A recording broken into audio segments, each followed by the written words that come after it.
This program is designed to provide general information with regards to the subject matters covered. This information is given with the understanding that neither the hosts, guests, sponsors, or station are engaged in rendering any specific and personal, medical, financial, legal, counseling, professional service, or any advice. You should seek the services of competent professionals before applying or trying any suggested ideas.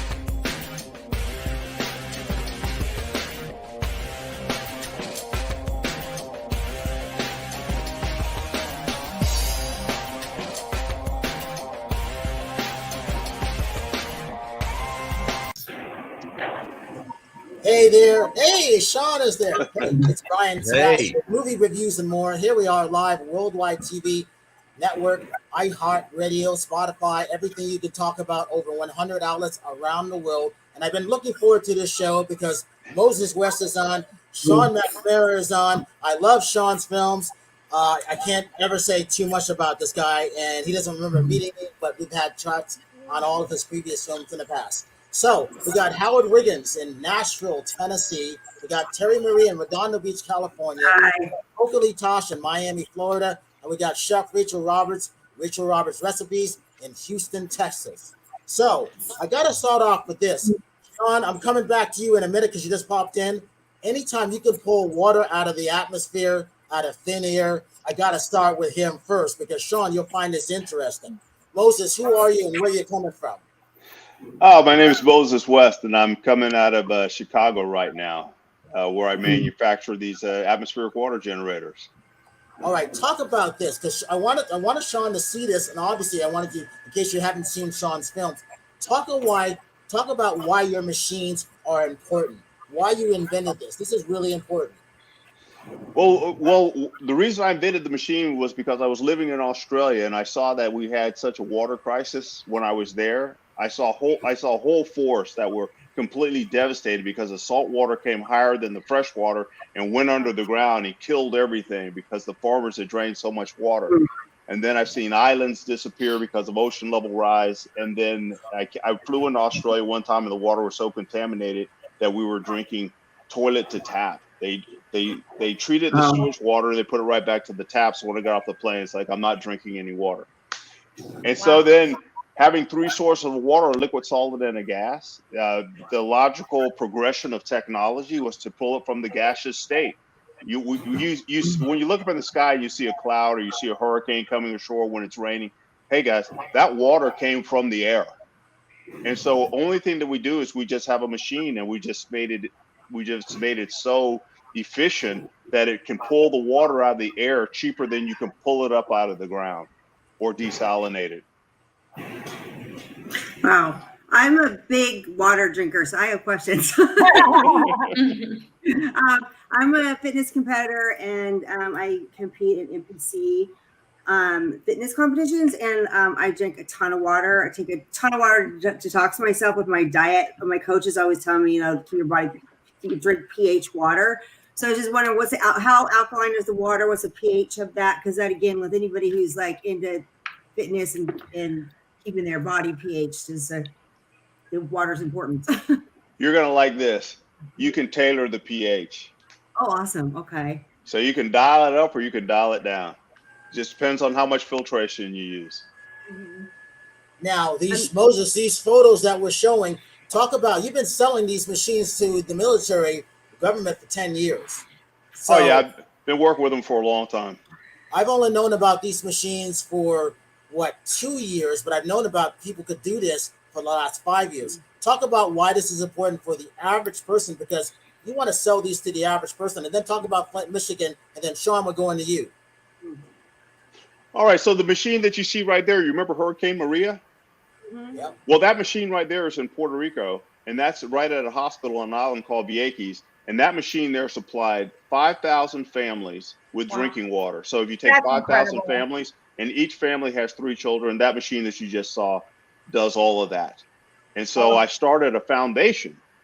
I started the Moses West Foundation so that I could have everybody collectively donate to get this technology there. So it's all done through a nonprofit to go and assist people. And now that we have all of these things happening, we have water running out on the West Coast, we have water contamination issues. It's imperative that we start using this most abundant source of water we have is the atmosphere. Yeah, we need these in Houston. This is like flood season here in Houston, where it's coming on right now, the hurricane season. We need some of that here. Exactly, because everybody thinks when it rains, it's great. It's going to rain, but when it floods, it actually contaminates your water. No, it's bad. Yeah, that water the water I've flooded 3 times. I'm a single mom with kids, and I got to tell you, when the water comes in here, that's not good water. That's, there's fish in here. It's gross. Yeah, that's dirty. And having clean water, the whole city needs it. We've been doing this long enough now that I got to tell you this. What happened? Carlos Santana gave me a call. And he's actually supporting the technology now and trying to get it implemented in Las Vegas. Wow.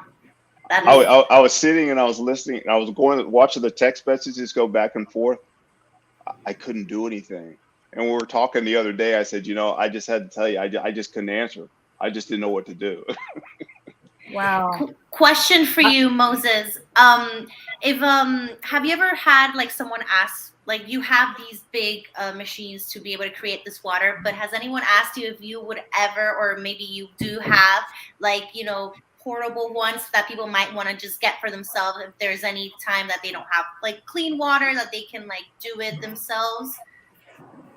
People ask me that question all the time, and what I tell folks is like we all have a house, we have a neighbor, and then when a water crisis hits, if you have water, everybody's going to want your water.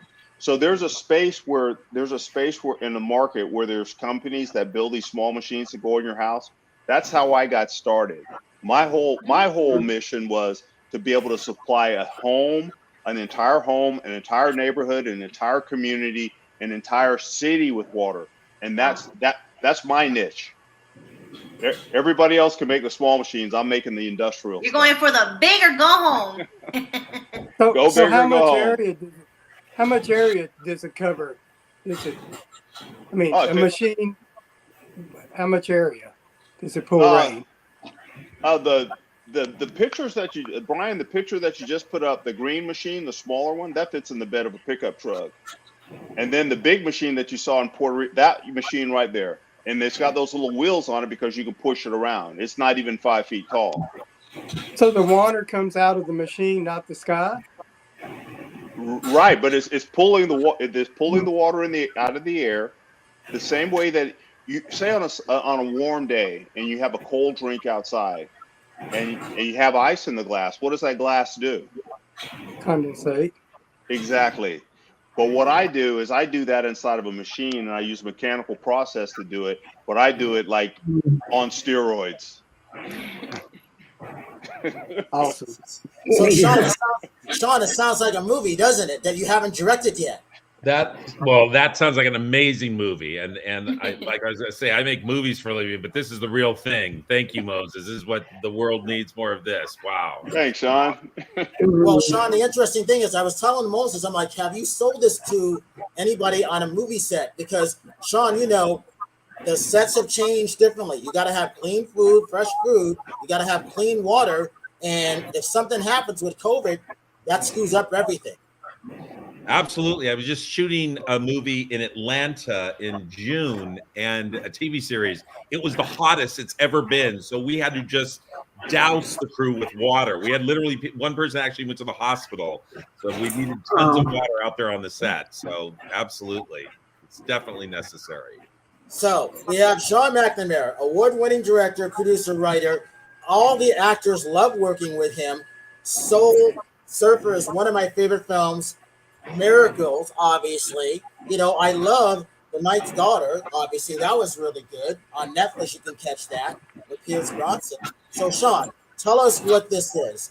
A lot of the actors love working with you. Why? You know, it's probably because I love working with actors. It's I'm the director and I kind of point the camera, but I look to them to bring their gold. Their gold is they've got talent. They learn the lines. They can put them back out as if they're their own. They take it from the script. And so I just get the joy of getting to record their performance. So it's generally their performance. And my job is only to kind of put them in the same room and get the cameras so I can cover them. But I let them do what they want. And generally they bring much more than I could have ever thought of. So that's why I think I love working with actors. And maybe it's why they love working with me, because I let them do what they want to do. What? You four don't have any questions for Sean? Are you kidding me? Sean, they all want to I act. saw where he did the Reagan movie. I thought that was pretty special.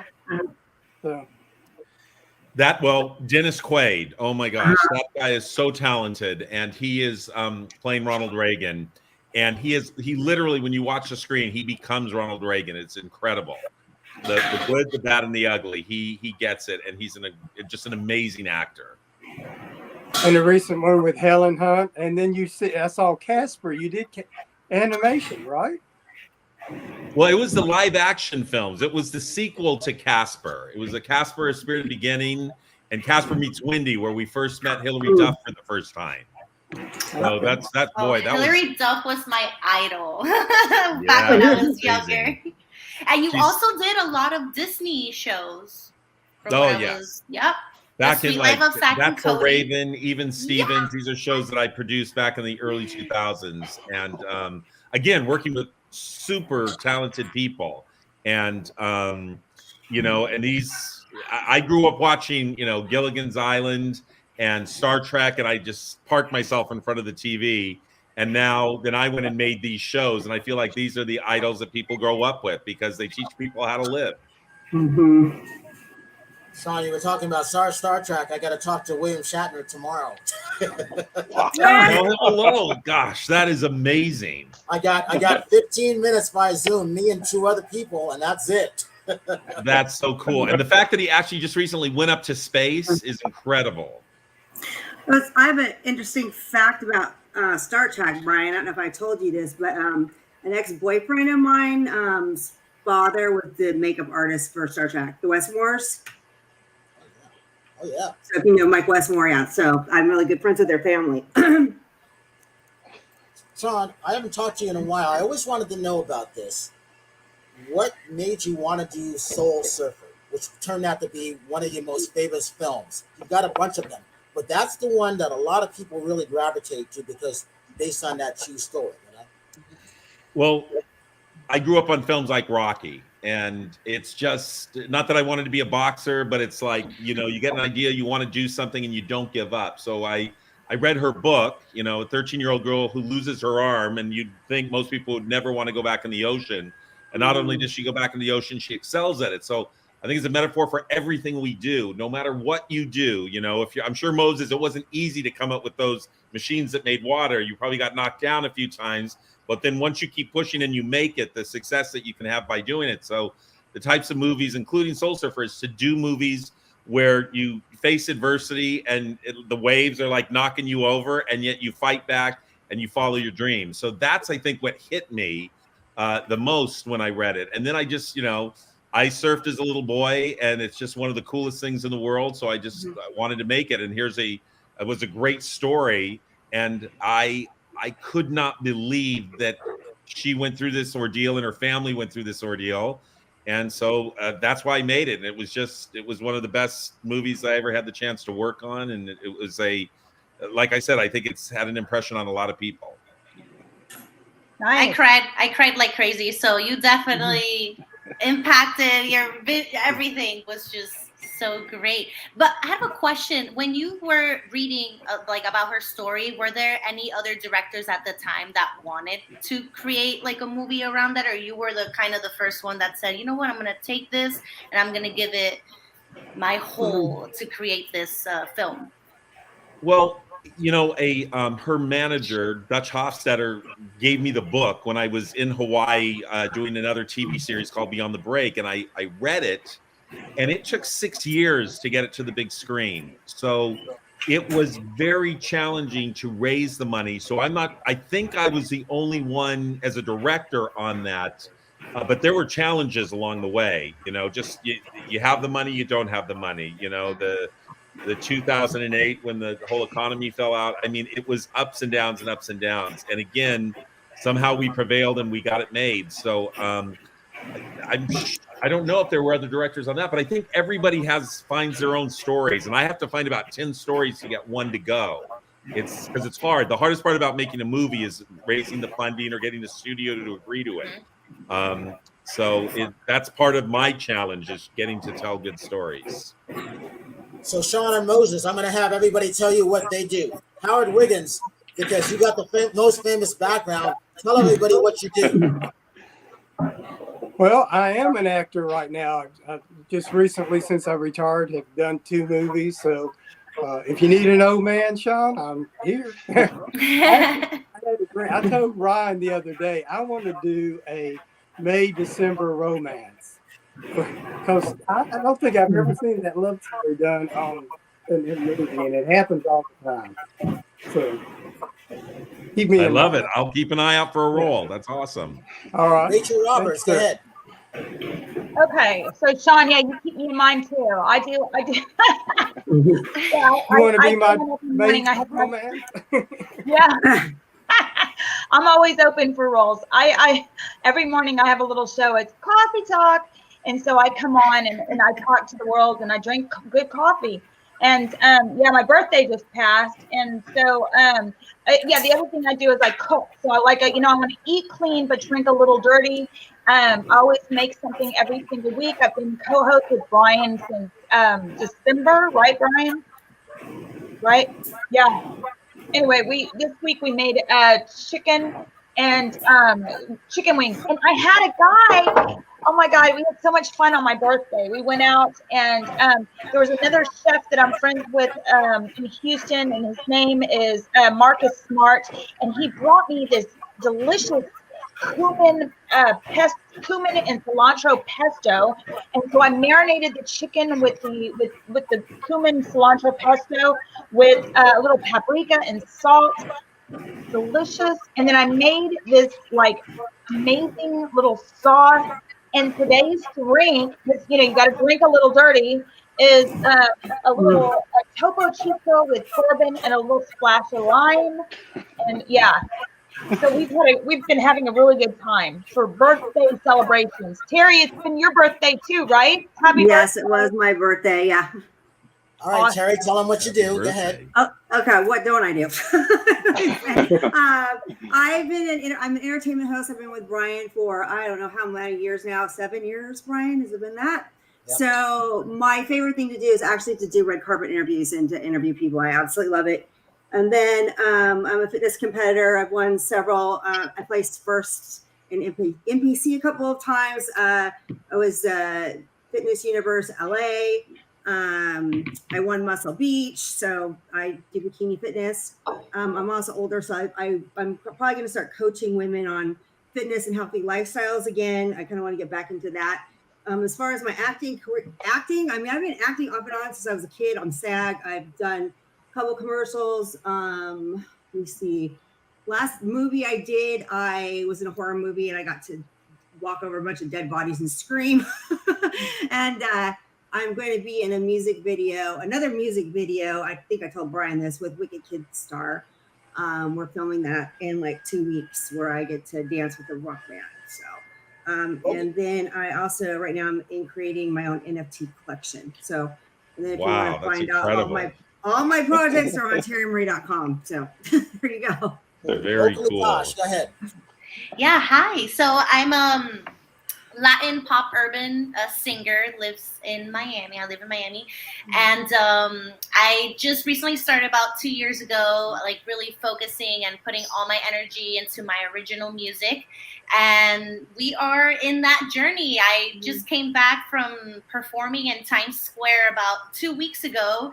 And it was my first big performance. It was for a TV show called Wonderama, and it was fantastic. It was great to just be on stage, like with cameras like going around. I was like, oh my God, is this what it is to be like a rock star? Because it was honestly such a great experience. And currently I just started doing a new track last week, and I'm just so pumped because like every song that I write, like I feel like my writing has gotten creatively better, and that's always the goal for me, that every song that I make is better than the last one that I released. So I'm pretty excited about that. And then everyone around here knows that I've been invited to go to during the Latin Grammys Music Week to be on a showcase. So we are kicking it in, and I am trying to get there. I even put up a GoFundMe, and today some really generous people started donating about like $230 today, and I was like, wow, like, you know, when people believe in your craft and really like see how passionate you are, like people want to help you get there. So yeah, I'm kicking it and just enjoying the journey. I'm very happy with all my accomplishments, and I'm a one woman show. I don't have a manager. I don't have no one. It's just me. I'm all the different roles right now, but honestly, I'm loving it. We're so proud. Sean, that is incredible. I Outstanding. can't wait to listen to your music. And well, if you Rachel, love Spanish music, you should. Yes. I did a film called Spare Parts, which I had a lot of Spanish music in it. It was great. And Rachel, I definitely want to have some of that, what I just saw on the picture there. That looks incredible. Well, Sean, my door's open. Yeah, you're invited. Please. And I just dropped my son off at University of Miami. He just started college this year. So, yeah, so it's just crazy. Very cool. But it must be just performing for other people must be the best feeling in the world, especially in Times Square. My goodness. That's just a dream come true. I almost passed out before I got on the stage because like they're like, oh, you're going on in 2 minutes, like 10 minutes are passing, and I'm like, can I go on already? Because I feel like I'm about to like lose my shit right now. Well, I always do these videos sitting in right here, these my Zoom meetings, but right now I'm actually sitting in a sea of guitars. Oh. Cool. Well, Moses, talking about that, so as a retired Army Ranger, talk about that, because that's important, and how you really got the generators off into the market. That's not easy. Oh, no, not at all. What do you want to know about the Ranger part? Absolutely. I'll tell you the truth. This is if I had to equate anything to being a Ranger, I would have to equate the journey to get this technology into your hands, and just that journey alone. I think it's comparable, because it's a longer period of time to do it. So what it was just pure perseverance, and finally convincing people. One of the strange things was when I first started doing this, and I shot out. Well, I don't know what coast you live on, West Coast, East Coast, but if you look at the weather patterns, like from the West Coast to the East Coast, I saw this is changing, and I've been traveling around the world for a long time, ever since I got out of the military, being a Ranger, being a pilot, and other things I did, and I saw this change happening. And so when I saw that there was a necessity, I started working really hard to get this thing approved. And so when I first started talking to people about this, I said, you only have a few years before everything starts to drastically change. And so what's happened in the past 2 years, I didn't think I would be alive to see this. So the change that's happening. So that determination that I had in the very beginning when I started out doing very tough things in the military is the same thing that I put into this, because I believed in it. So each day was a day to work extremely hard to get people to convince that this was a viable solution to help us get out of this crisis. Moses, I saw something where rainwater has nitrogen in it. So when it rains, plants grow better under rainwater than hose pipe water. So that's right, agricultural also. Oh, most definitely. But when it's like when you make a fine spirit or a fine bourbon, or you make moonshine or any kind of a drink, you always want to tailor it. So you got to start with a good foundation. There you go. Right there. So basically what this water is, this is absolutely pure H2O. When we go, say if we all went outside and we're all breathing, we're breathing in air and there's moisture in that air and it's good for us.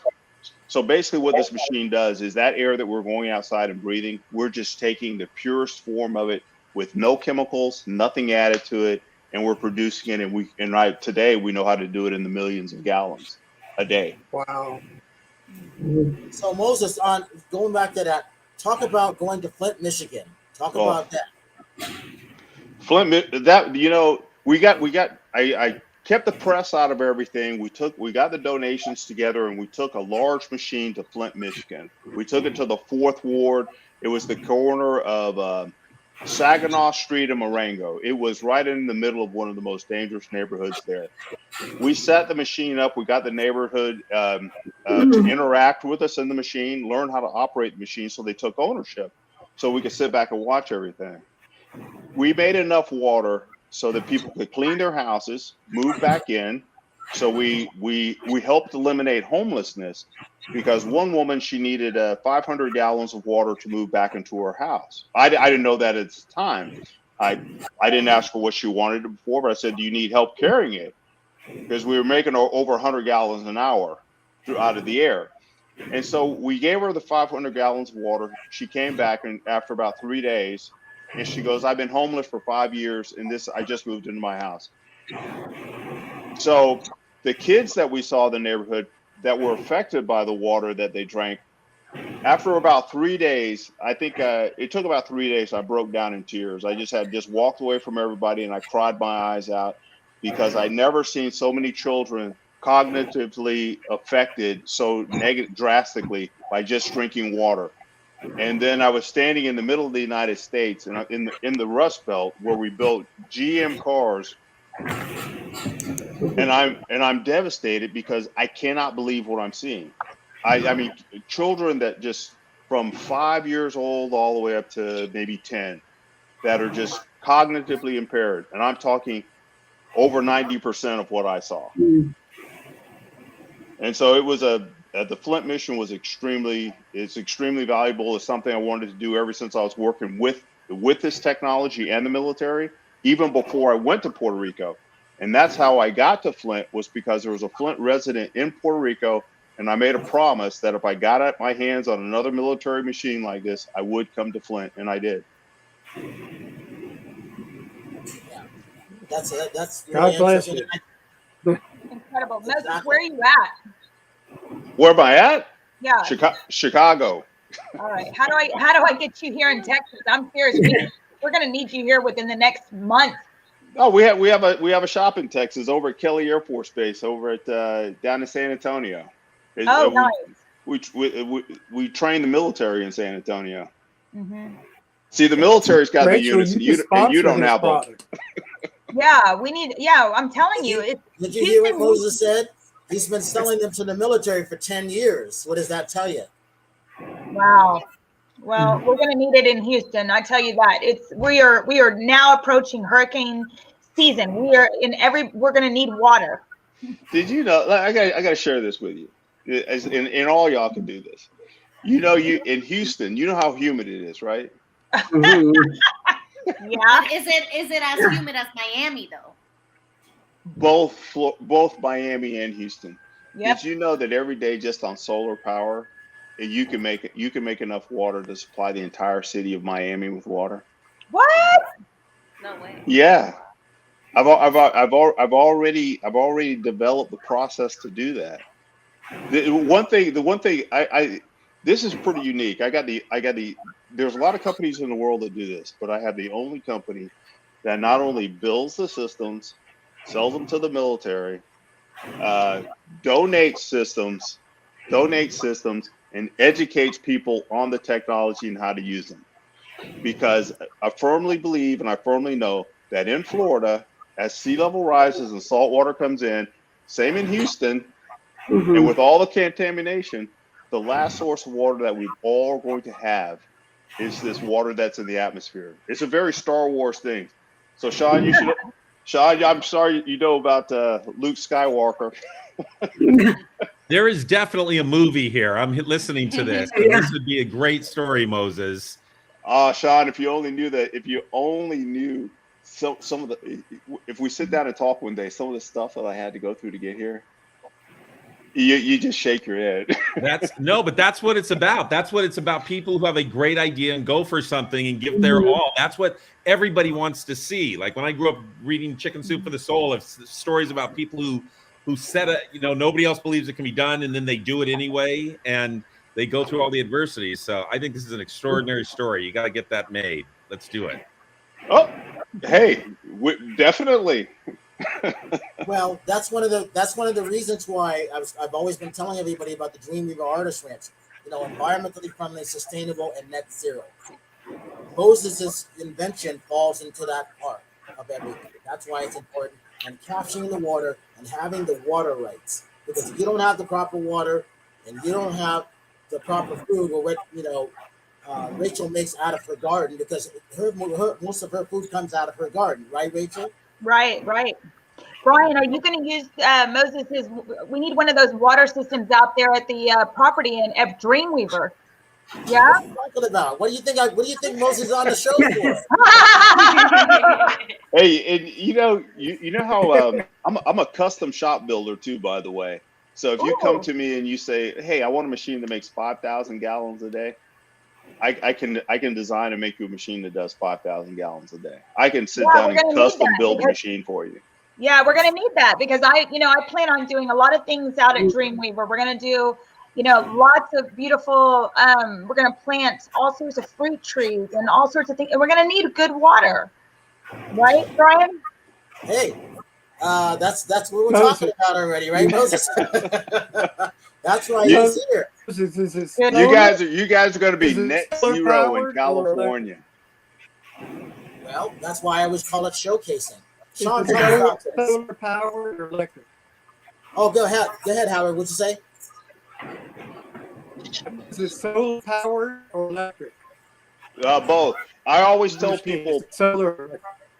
Power is power is power is power. If it's solar power, it's still producing 210, 208, 460 on the way of voltage. If it's wind, it's doing the same thing. If it's plugged in, if it's a coal-fired generator or a diesel generator, you still have electricity. So like when we were in Puerto Rico, that system actually ran on a Tesla battery and solar array, putting out 460 volts. And that's what ran that big machine in Puerto Rico. So we were net zero working on solar power in the evening. I found a better battery than that Tesla. I found it. So Sean, talk about this. We lost Wolfgang Peterson today, one of my favorite directors. For everybody, he did Air Force One in the line with Harrison Ford, in the Line of Fire with Clint Eastwood. One of my favorite films, Outbreak, Troy, Poseidon. What are your thoughts on that? He's a fellow director. Well, that makes me very sad because you're giving me information that I'm finding out on your show right now. So wow. Yeah, right. He did. I mean, the movies you just mentioned, Air Force One and all of those, Outbreak. My gosh, those are Das Boot. One of my favorite films, Das Boot. Wow. Yeah. It's he made films that just people love to go see. We all like to go and escape and have a great experience at the movies. So he was one of the best, man. Godspeed for that guy. Wow, that's a loss. Sean, for the audience, how did you get into movies? How did you become a director? Because it's not easy. Not everybody gets the chance to tell their story.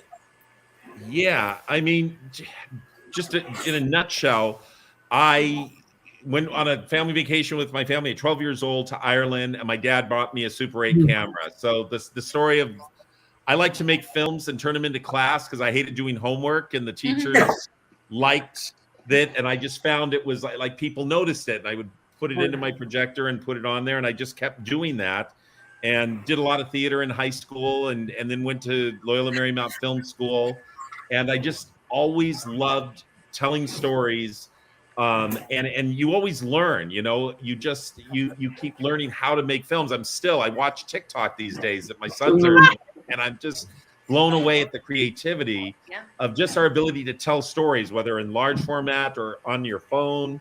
And but I got lucky. I just kept making films, and I did everything. I was a PA. I would get coffee for people and pour it in their glass and says, by the way, I'm a director.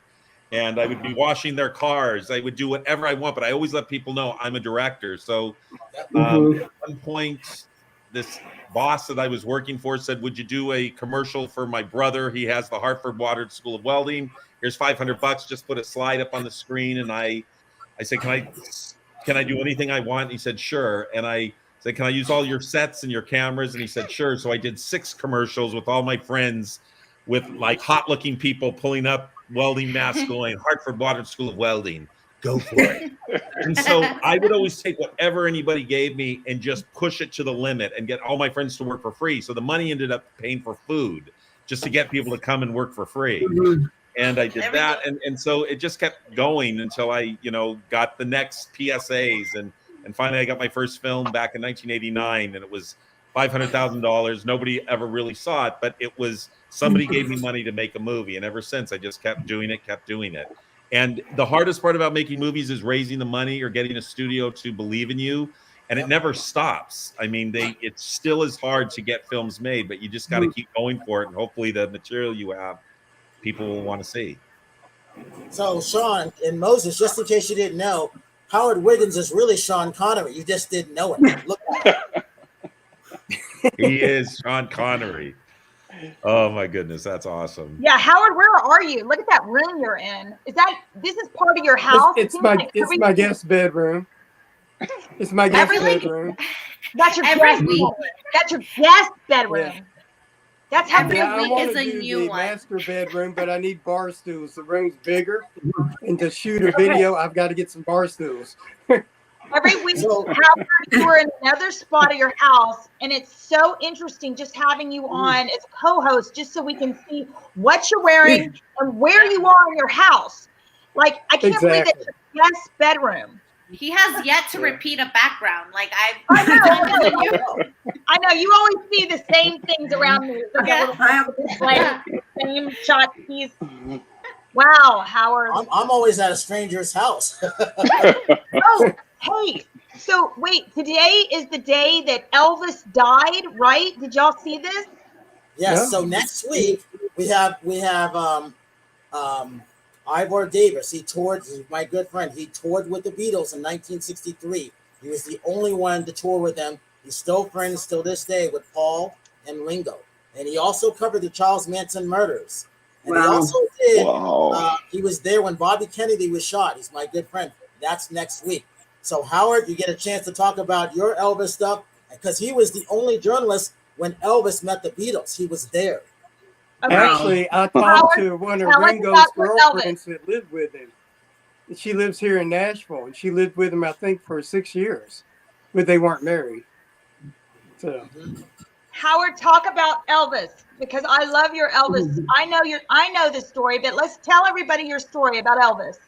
Well, okay. My dad started playing steel guitar it was actually Paul Howard at age 13, and then Pee Wee King hired him at age 14, and he played with Patsy Cline and Cowboy Copas. Then Eddie Arnold hired him.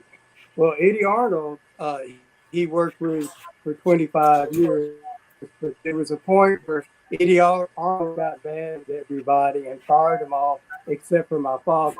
And he fired Chet Atkins, which became famous, and he fired Colonel Parker, which was my dad's manager. And he fired Colonel Parker. He gave him $35,000 severance pay, and with that, he bought Elvis's contract. And then the Jordanaires played with my father.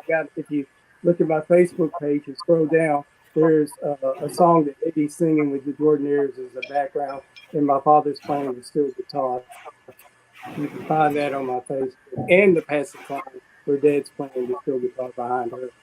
But that's how it started. I mean, I used to get Christmas gifts from Elvis every year, and my sister would get things like the Madame Alexander doll. And the one I liked best, there was a rectangular fake gold watch plated with a rope band on it that I loved. And when I went away from college, my mother threw everything away. So I was in Germany. I was a little boy when Elvis was there. What year did he leave Germany? I have no idea. It was early '60s. I was there. Wow. Well, today is the anniversary of the day he died. I saw on Facebook where they posted the very last of the movie, the Elvis movie. It made me cry. And even watching it on Facebook, that last scene, his last performance, it was touching. It really was. So, Hey, Sean, we got a little bit of time left. Tell me this. Name me some of the movies that made you want to be a filmmaker. Where do you start? For me, I start for It's a Mad, Mad, Mad, Mad World and Enter the Dragon. Wow, that is cool. Well, to want to be a filmmaker goes back to Casablanca, Sound of Music, Rocky, Star Wars, Jaws, Raiders of the Lost Ark, E.T. These were the ones that like made me who just want to be it. When I would walk into, I remember I was 18 years old. I was not feeling good. I was doing audio, plugging in microphones for some project. And I was feeling bad. And somebody says, hey, there's this new movie. Let's go. And we went to the Grauman's Chinese Theater. And I walked in feeling bad. And 2 hours later, I walked out. And that was seeing Indiana Jones. And I just remember it going, I want to do that to people. I want to change how they feel in a 2-hour period and make them feel good. So those were the types of films that made it for me. Lawrence of Arabia. And everybody, that's why I'm a movie whore, and I still love going to the movies. Except now I spray the seats down in front of me and back of me and around me, and I have to have my fresh popcorn because I'm a popcorn whore. And if it's not fresh, I don't want it. I will complain because I want to sit there and have that experience. Sean, on what you talked about, it's a lost. Sean, what are you working on now? I am finishing Reagan, and I'm just finishing a film called On a Wing and a Prayer. Roma Downey is my producer, and that's going to come out on Easter. And it's about a family who the pilot dies when they're in a small plane, and the father has to land the airplane. A true story that happened to the White family in 2009 on Easter Sunday. So cool. And talk about the last one you did with Pierce Brosnan. Oh, The King's Daughter. Oh, my goodness. That was great. It was, and in fact, it's William Hurt's last movie that just came out, but it's about King Louis in France, and there are mermaids at Versailles. And it's the story of Pierce and his daughter, and she's kept a secret. And so it's a fun movie that takes place, and I got to shoot it in Paris and at Versailles, so it was an incredible film to see. That's a beautiful place to go. And anybody's never been there. Go ahead, Howard. I just said I wish I'd been in that movie. That sounded like a one to be. Yes, that was fantastic. In Paris, I look great in costumes. That's cool. Howard looks good in everything. Let me tell Howard, you. you look good in everything. Come on now. Hey, Sean, give me social media links for everybody. McNamara 6262 is Instagram, and Facebook is just Sean McNamara.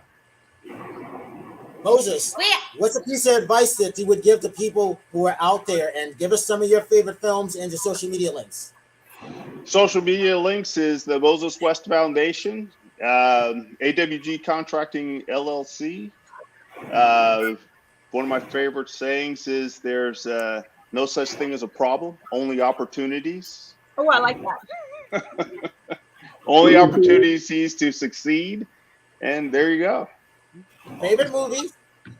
Favorite movie. Oh, you just mentioned Das Boot. That's a good one there.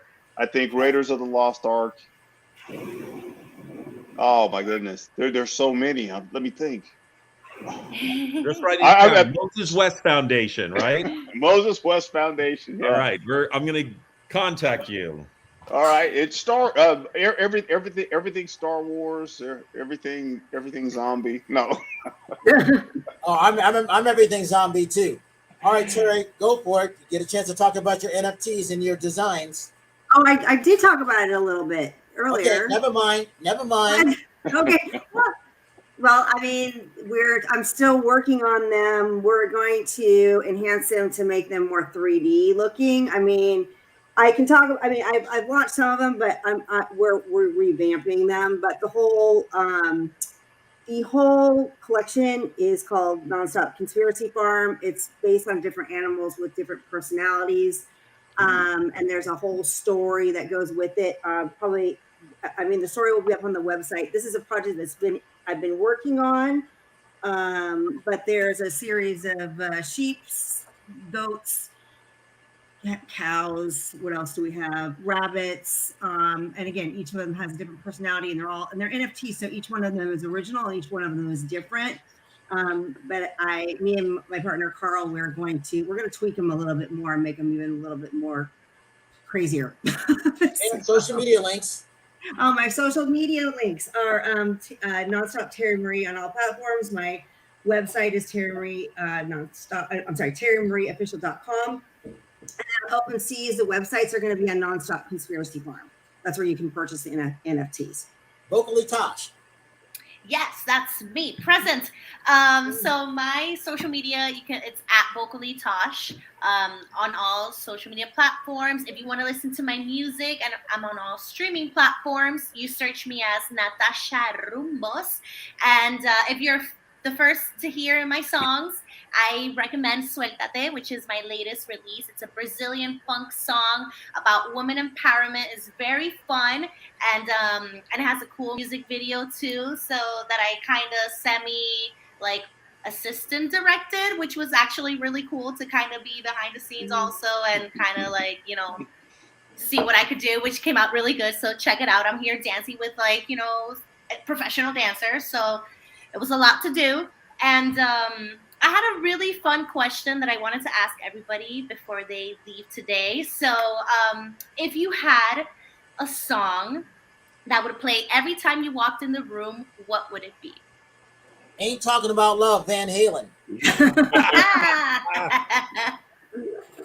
Who's next? Sean. He's the greatest dancer. Good one. He's the greatest dancer. Everything is awesome. Oh. I love it. Green Onions by Booker T and the MGs. Good song. Terry. Welcome to the Jungle. Oh, yes. I would do Guns N' Roses. So, Terry, only if we can see you dancing. I want to see Terry. I danced on stage with Velvet Revolver as a go-go dancer. That's my thing. No, I know that's your thing. Everybody that's watching, if y'all haven't seen Terry get down and crazy, you got to watch that. Terry, you are something. Terry's a rock star. Okay, when I Terry, see her in LA. Yeah, I love your videos. I'm your biggest fan. There's quite your social media links. What? Me? Oh, I thought I did. Yeah, your social media. Yeah, Vocally Tosh. And then my official website is natasharumbosmusic.com. I have my YouTube channel, which I post all my music videos and all my shows, all my performances. So you can definitely reach me out there and listen to my music and spread the love. And also on my website, if you go to my website, I do have my GoFundMe page. If you guys can share it, or if you can contribute anything, would be awesome to get me to Vegas, because this girl is gonna rock until she gets there. Nice. Howard Wiggins, go for it. Howard Wiggins, and I was wanting to do my favorite movie, which is a Pierce Bronson movie that most people hadn't heard of, called Nomads, where a motorcycle gang chases his family and they hide out up in the attic. I love that movie because it could actually happen. So very cool.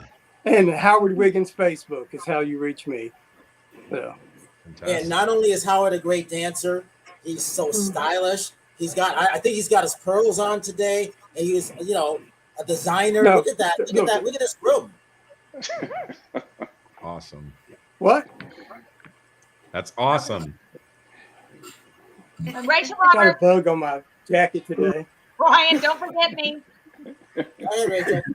Okay. Don't forget me. Okay. Rachel Roberts Recipes. I'm here in Houston. You can find me on any social media platforms. Rachel Roberts Recipes. I'm here for you. Sean, I sent you a message already. Make sure to reply. I look forward to seeing all of you guys and staying connected. Also, you know, I've got my own GoFundMe to get out to the LA, the Howl Awards coming up. Brian, thank you for including me on all these exciting adventures that we have together. Yeah. Fantastic. So, as I say to everybody, thank you for everybody coming on. And Sean, continued good success with everything you're doing. Moses, I'm getting one of those machines for our property. I don't know which one, but I'm getting one because it's important to have. Howard, keep doing what you're doing. Terry, keep designing. Tosh, keep singing. Rachel, keep cooking. And I always say this, have a good night tonight, a better day tomorrow. If you see someone without a smile, please give them one of yours because the world needs it. I'm Brian Sebastian. This is Movie Reviews and More, and we will see you next week talking about Beatles and Elvis. Bye, everyone.